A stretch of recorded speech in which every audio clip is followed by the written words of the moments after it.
Minha mãe falou que eu tô gordo aqui. O cara falou: você tá gordo, meu? Você fica me chamando de gordo, ó. Tá mandando calar a boca. Tá todo inchado. Tá pensando. Aí que respondeu. Mas não pode falar essas palavras aqui, que ele conhece a palavra e fica. E aí ele sabe que é você, o que é eu. Ele não gosta que eu fico falando que ele tá gordo, que ele fica nervoso, se esconde.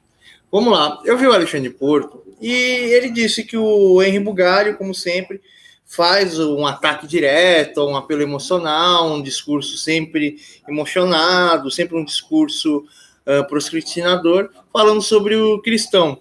E o meu pai mesmo, ele falou uma loucura para mim hoje que eu nem quis responder. Ele falou que vai vir umas pessoas da religião dele, lá dos Estados Unidos, ele vai dar o único apartamento que ele tem para essas pessoas passar lá e ele vai ficar em outro lugar. E ele vai ficar onde? O apóstolo Paulo fala que a gente não pode dar uma coisa para uma outra pessoa e ficar sem. E o que a gente tem que fazer por amor.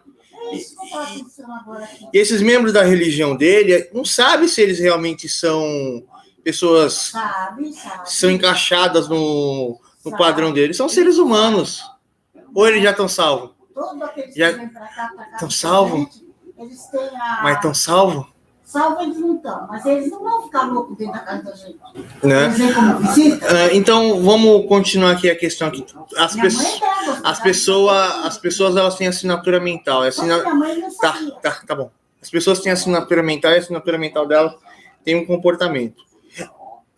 Vamos ver aqui o vídeo dele aqui, que eu fiquei interessado, e falaram que ele fez as besteiras que ele faz sempre, né? Mas vamos ver aqui que o Henry Bugalho falou. Aqui, 2. Vamos soltar aqui. O mundo. No vídeo que eu fiz sobre migração, falando sobre a saída do Brasil do Pacto de Migração, algumas pessoas fizeram essa pergunta preocupadas com a invasão islâmica no mundo. Principalmente porque muitos imigrantes, os refugiados que vêm para Europa. Então, eu sou descendente de hebreu. Eu aprendi desde criança que quem não é hebreu vai ser morto na terra. Todos eles têm que morrer, né? Porém, eu aprendi que eu não posso fazer nada porque eu estou esperando a promessa de Jesus Cristo, mas o próprio Jesus Cristo vai fazer a limpeza. Porém, os muçulmanos têm a mesma cultura que eu tenho, porém, eles acreditam que eles têm que fazer a limpeza aqui na Terra. Infelizmente, né, com isso, os muçulmanos que vierem para cá, para o Brasil aqui, a maioria deles são radicais. Eles não têm consideração nenhuma com a lei do Brasil, não têm consideração nenhuma com os brasileiros. E o pior, nós brasileiros temos o sangue deles, né? Por causa da invasão lá dos sarracenos lá, tanto na Espanha como em Portugal. Eles invadiram por esse mesmo princípio, eles mataram por esse princípio. Eles vendem ópio para o Brasil ou para qualquer outro lugar do mundo. Tem algumas pessoas que compram ópio aqui. Mas principalmente lá nos Estados Unidos e na Europa, porque não consideram os não-judeus como os não-muçulmanos como seres humanos. Eles consideram todos como iníquo, ou eles têm a própria linguagem dele para expressar quem são. Então, o Bolsonaro tomar uma medida de prevenção e sair do Pacto da ONU é uma coisa coerente, né? E o cristão, eu estava até comentando aqui, eu acho uma coisa errada do Nando Moura, a caridade não representa nada para um cristão. O que é importante na caridade é o conhecimento, né? Às vezes, a questão aqui seria o quê? Até o Ideias Radicais falou, que você tem que gerar empregos, contratar pessoas que querem lutar, pessoas que estão tentando construir a vida delas, construir a personalidade, a imagem, pelo trabalho, pelo dinheiro, passar por situações onde não tem saída, que a pessoa tem que abrir mão de coisas, perder mercadoria. Quantas vezes eu já vi gente trabalhar. Já aconteceu de você abrir mão da sua mercadoria para ajudar uma pessoa que está necessitando uma pessoa errada? Eu nunca trabalhei com mercadoria. Nada. É que você era gerente de loja, mas tanto meu pai, esses dias mesmo, teve uma moça lá, ela não tinha dinheiro, eu cheguei lá, o dinheiro era menos, eu ganhei R$5 para fazer o serviço, e eu falei, não, tudo bem, eu conheço a moça não é uma pessoa de má fé, né? Então... Mas falou que você ganhou 10. Eu ganhei 5. Aí passou ontem, ela levou mais R$5. Eu nem falei nada. Era para ela me dar o dinheiro certo para minha entrega, mas ela não quis dar. Mas fazer o quê? Né? Mas escuta, não quis dar. Ela telefonou não tinha. Ela não tinha. A caridade é isso, né? É você reconhecer as coisas, né? E além disso, a caridade, sem você conhecer a Bíblia, sem você conhecer Deus, não serve para nada. Mas vamos ver aqui o que o Henri Bagari vai fazer aqui. Europa são de países árabes e são de países maioria muçulmana. Então, primeiro eu vou esse tema aqui, rapidamente, e depois eu quero aproveitar esse vídeo para falar sobre a minha experiência visitando o Marrocos e os Emirados Árabes. Já que tem... Então, primeiro, não sei se os muçulmanos vão invadir o mundo, se eles vão dominar o mundo, realmente não sei. E se dominarem também, tipo, qual o problema? As pessoas têm muito medo de mudanças culturais, de transformações culturais, como se fosse estático o negócio, como se nada pudesse mudar, sendo que a história humana muda o tempo todo. Algumas transformações são mais lentas do que outras, algumas são mais rápidas, mas temos de religião. O que você percebe, de fato, é que o islamismo é a religião que mais cresce no mundo atualmente, muito mais do que os cristãos. E também você percebe, isso não tem a ver com religião, isso tem a ver com condições socioeconômicas, que os países mais pobres, mais carentes, as pessoas tendem a ter mais filhos. Que em países industrializados, em países desenvolvidos, os quais as pessoas têm maior nível de formação educacional, e, em geral, tem que ser ter menos filhos. Tanto que no Japão agora estão preocupados porque lá está com uma taxa negativa de crescimento de natalidade. Há mais mortes por ano do que nascimentos. Então estão preocupados porque há maior encolhimento da população, porque os japoneses não querem ter filhos. Os nem se relacionar sexualmente em alguns casos. Então, nesse sentido, se for pensar na Europa também há esse fenômeno, também a preocupação com relação ao crescimento demográfico. Então, nesse sentido, termos populacionais, realmente a tendência em países desenvolvidos, como os europeus, como o Canadá, como a Austrália, como o Japão, há uma tendência ao encolhimento da população nativa local. Já por outro lado, com relação aos imigrantes, os imigrantes tendem a vir de países mais pobres, são pessoas que fogem da pobreza, da miséria, de guerras, e eles tendem a ter mais filhos. Então, o que você percebe nessa dinâmica é que nesses países haverá um encolhimento da população local e haverá um crescimento da população de refugiados e de filhos de imigrantes, de filhos de refugiados. Não existe o árabe pobre, também existe o árabe muçulmano rico. Mas a tradição deles é ter filhos, né? Baseado nos princípios do Alcorão deles. Então é um processo natural, mais ou menos, até esse equilíbrio. O que você pode supor também, nessa lógica, é que os filhos desses imigrantes, os filhos desses refugiados, eles já crescerão num ambiente com melhor estrutura social e econômica, com melhor formação educacional, e que também, talvez, eles no futuro tenham menos filhos. A gente supõe isso. A gente pode voltar em um momento para debater a aculturação aqui, integração, assimilação, que são assuntos interessantes que interessam bastante também, mas não imagino que o islamismo, nem o fundamentalismo, vá se tornar prática no mundo. Porque aqui tem uma outra distinção entre a religião muçulmana, entre o Islã e o fundamentalismo islâmico. São coisas diferentes. Do mesmo modo que nem todo evangélico é radical, é fundamentalista, há muitos cristãos no mundo que são moderados, muitos desses cristãos nominalmente, há um grupo de cristãos radicais fundamentalistas. Então, isso aí não deve ser tomado como uma regra. Os radicais sempre são uma minoria, espero pelo menos, mas eles são mais violentos. Então, se você tem um atentado terrorista islâmico, por exemplo, a tendência é pensar que todo muçulmano é terrorista. Isso também não é verdade. Existe mais de 1 bilhão de muçulmanos no mundo e a vasta, esmagadora, a maioria deles não tem nenhum interesse em terrorismo ou em combate terrorista. Então, isso aí é uma simplificação boçal de pessoas que não têm contato com a cultura deles, nem conhecimento nenhum. Nesse ponto aqui, eu quero aproveitar para falar sobre a experiência visitando países islâmicos. Embora eu tenha viajado bastante, por muitos países mesmo, eu nunca havia estado em um país com maioria islâmica até esse ano. Eu tinha estado na Albânia, e acho que a Bósnia também é maioria islâmica, mas foi muito rápido e eu nem considero ser um país islâmico, porque estão na Europa, tem muito cara de Europa, embora a Albânia seja muito pobre, não tem nada que você diria que seja um país árabe, por exemplo, no Oriente Médio. Então, esse ano eu fui em outubro para os Emirados Árabes e agora, em dezembro, eu fui para o Marrocos. Eu quero mostrar o Marrocos, porque o Marrocos foi muito interessante, viagem para lá, foi muito legal, já adorou, viagem para lá, fui a minha família, a gente queria muito tempo para lá, a gente só esperou um pouco eu fui crescendo, depois entender o que acontece lá também, entender a diferença social, entender a diferença econômica também, né, esse grande contraste, ele cresce na Europa, não tem contato com essa pobreza que a gente vê entre os países, como o Brasil, por exemplo, então a gente quis esperar que um pouco maior para entender essas diferenças. E assim, o Marrocos foi fascinante, foi uma viagem incrível, a gente quer voltar para lá, é uma oportunidade futura, porque foi realmente incrível, é um país muito barato para se viajar, tudo é muito em conta, muito barato mesmo, esses passeios, hotéis, aberta, lógico, os produtos expostos e iam lá para rezar. Basicamente, ele está contra o Bolsonaro, como sempre. Assim, a minha esposa disse que não se sentiu tão desconfortável assim no fato de ser mulher andando lá. E você vê mulheres também, marroquinas, sem véu, sem hijab, andando na rua normalmente, então você vê de tudo ali, e como tem muito turismo, muitos ocidentais, então eles são mais tolerantes nesse sentido.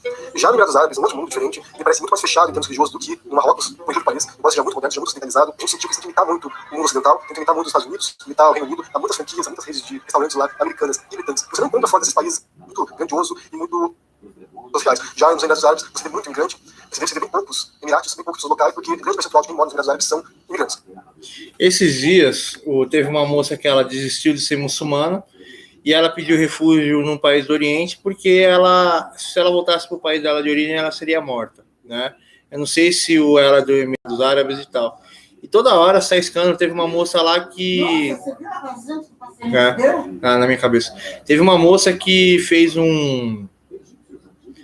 tirou uma foto, eu acho que sem véu. Ela foi presa por causa disso. Ela é de Dubai.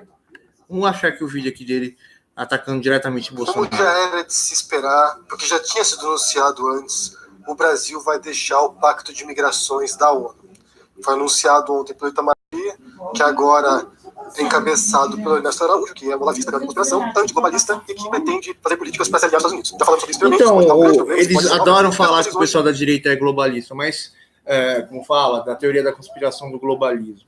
Mas, então, existem pessoas que não entendem nada, que não aceitam nada, que querem Karl Marx, são pessoas que têm um desenvolvimento intelectual, como posso dizer para você, um total desprendimento à realidade, à construção de respeitar as pessoas mais velhas, isso aqui, a pessoa só acredita no eu e na ciência. Essas pessoas fazem parte de uma nova sociedade baseada somente em acreditar na tecnologia. Eu acho isso muito estranho. E isso não é teoria de conspiração. Mas vamos lá, vamos aqui. hoje, primeiro entender o que é esse impacto de imigração, como isso pode afetar o Brasil de um modo, fazer algumas reflexões sobre esse assunto. Então esse impacto ele foi assinado no passado, ele foi assinado esse impacto em um outro que era de refugiados, para expandir a proteção para refugiados e imigrantes. Aumentar a proteção judicial para imigrantes e também contribuir com verbas para países que recebem refugiados. O que acontece hoje? Atualmente existe a maior crise migratória do mundo desde o final da Segunda Guerra Mundial. São milhões de pessoas se deslocando pelo mundo, fugindo de guerras, de conflitos, de ditadores, da fome, da miséria, de crises climáticas. Então é muita gente em vários países do mundo, muitos vêm para a Europa, muitos vão para os Estados Unidos, muitos vão para o Oriente Médio, muitos vão para países do Extremo Oriente, buscando uma vida melhor. Porque ninguém vai embora do seu país, sério, gente, ninguém deixa sua família, deixa sua casa, deixa sua terra, se não pensar que em outro país, em outra região, vai ter uma vida melhor. Ninguém faz isso. Porque não é um movimento simples. E eu falo isso por experiência própria, porque eu sou um imigrante. Há 13 anos quase eu moro fora do Brasil, já morei em vários países diferentes. E aí é o seguinte, como que é o exemplo dele dizendo que os imigrantes vêm para o Brasil e se você mesmo saiu do Brasil, cara? Qual que é a lógica disso? Até eu mesmo, se eu não tivesse meus pais idosos, eu teria saído do Brasil faz tempo. Estaria trabalhando aí para limpar a privada de estrangeiro, de gringo, né? Eu acho um absurdo. E o pior de tudo é o seguinte, vem um estrangeiro para cá, vem do Oriente, talvez o cara não seja nem radical, mas passa humilhação. Aqui a moda é ser bandido, vender droga e ficar falando mal de polícia. Aí o árabe vai passar fome. Eu tô cansado de ver boliviano, venezuelano e haitiano no meio da Cracolândia lá, pedindo dinheiro, pedindo comida, família pedindo dinheiro e comida, na maior miséria, e sem eira, sem beira, e aqui, você sabe que o Brasil é que você só arruma salário mínimo. Mas a maioria deles vem tudo droga ali, volta e meia, fica murão e pega e leva eles de volta para África. Que é trabalhador, mas é uma miséria que eles vivem, uma miséria, e o brasileiro rouba eles, engana eles, mente para eles. Pô, vai trazer estrangeiro aqui para passar fome com a gente. Então, você pega um árabe. O árabe ele já tem a cultura radical. Eu tenho a cultura minha radical. Se eu não acreditasse no que os meus pais me ensinaram, eu já teria feito merda já, porque eu não gosto de gente e ainda não considero as pessoas como uma sociedade. Eu quase sou um radical judeu, né? Mas o maior princípio da Bíblia é: se eu não sou justo com as outras pessoas, eu não mereço nenhum tipo de justiça, né? E aí, mas ele tá pedindo bife para você. É bife que você quer? Fala para ela que você quer bife. Fala para ela que você quer bife, meu. Hein? Você quer um bifinho? Fala para ela que você quer bife. Um bifinho? Não, ele disse que quer. Não. Vai te xingar. Quer bife? Quer bife? Ai, que droga. Mas vamos ver aqui o... Eu sei a dificuldade de você abandonar tudo que você tem, todos os conhecidos, toda a sua vida lá, para ir ser desconhecido, alguma coisa que você quiser, não. As pessoas estão comprando de casa e fugindo das condições, em alguns casos extremas, é porque elas pensam que em outro país nós teremos um melhor. Então esse pacto foi pensando nisso, essa crise migratória no momento, e como os países a lidar com isso. Alguns outros países da ONU não assinaram esse acordo, isso inclui a Austrália, Estados Unidos, Israel, Suíça, e alguns desses países têm políticas migratórias nesse momento bastante agressivas contra os imigrantes. A Austrália, por exemplo, está sendo denunciada por violações de direitos humanos, eles têm uma ilha para a prisão, imigrantes latino-americanos separaram pais e filhos, algumas crianças morreram durante o período ali dessa separação de medidas humanitárias para essas pessoas. E como o governo consulado exterior, então são mais de 3 mil... É mais um vídeo do Henri Bugalho, um discurso de ódio contra o Bolsonaro, contra a política dele, querendo destruir ele, porque o Bolsonaro é contra Karl Marx, só por causa disso. Ou seja, a ideologia de um homem está acima da verdade. É complicado. Falou aí para vocês, pessoal. É como o Alexandre Porto disse.